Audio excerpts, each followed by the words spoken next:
house that horrid cats had been in his bed, and he vowed that he would never pass another night under a roof where such things were possible. Mrs. Tabby White was very glad, because no lady can wish for the visits of a person who throws boots at her. But the mistress of the house said sadly, "Oh, Tabby, you've lost us a fortune."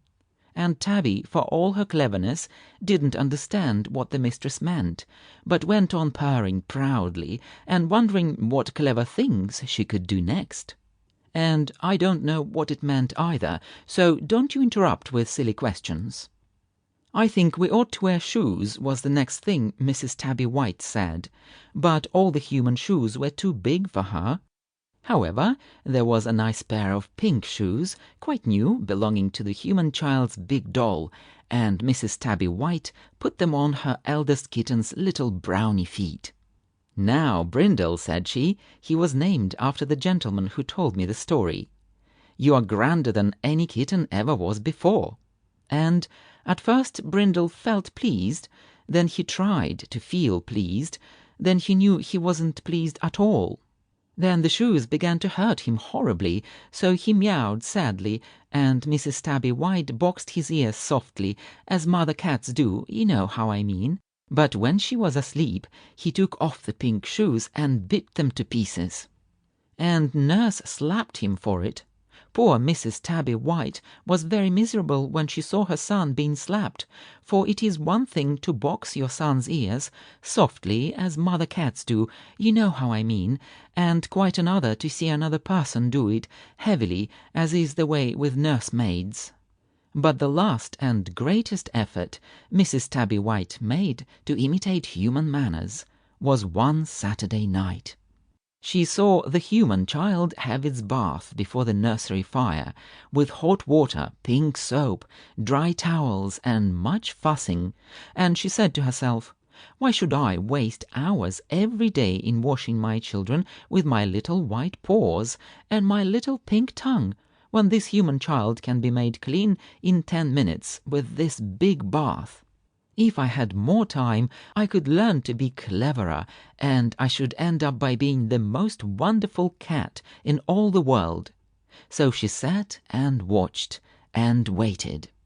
When the human child was in bed asleep, nurse went down to her supper, leaving the bath to be cleared away later, for it was a hot supper of baked onions and toasted cheese, and if you don't go to that supper directly it is ready, you may as well not go at all, for it won't be worth eating. At least so I've heard the kitchen maid say.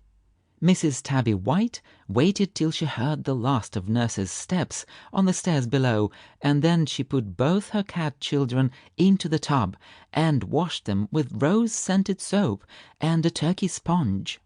At first they thought it was very good fun, but presently the soap got in their eyes, and they were frightened of the sponge, and they cried, meowing piteously, to be taken out.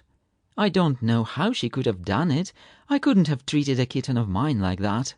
When she took them out, Mrs. Tabby tried to dry them with a soft towel, but somehow cat skin is not so easy to dry as child skin, and the little cats began to shiver and moan. "Oh, mother, we were so nice and warm, and now we're so cold. Why is it? What have we done? Were we naughty?" "Drat the cats," said nurse when she came up from the supper and found Mrs. Tabby White trying to warm her kittens against her own comfortable fur, "if they haven't tumbled in the bath." Nurse dried the poor, dear, cruelly used kittens a little. Her hands were bigger than Mrs. Tabby's, so she could do it better, and put them in a basket with flannel, and next day Tabby Kit was quite well, though rather ragged looking, but Brindle had taken a chill, and for days he hung between life and death. Poor Mrs. Tabby was like a wild cat with anxiety, and when at last Brindle was well again, or nearly, for he always had a slight cough after that, Mrs. Tabby White said to her children, "My darlings, I was wrong. I was a silly old cat." "No," purred the cat children, "darling mother, you were always the best of cats." Mrs. Tabby kissed them both, for of course anyone would be pleased that her children should think of her the best of cats.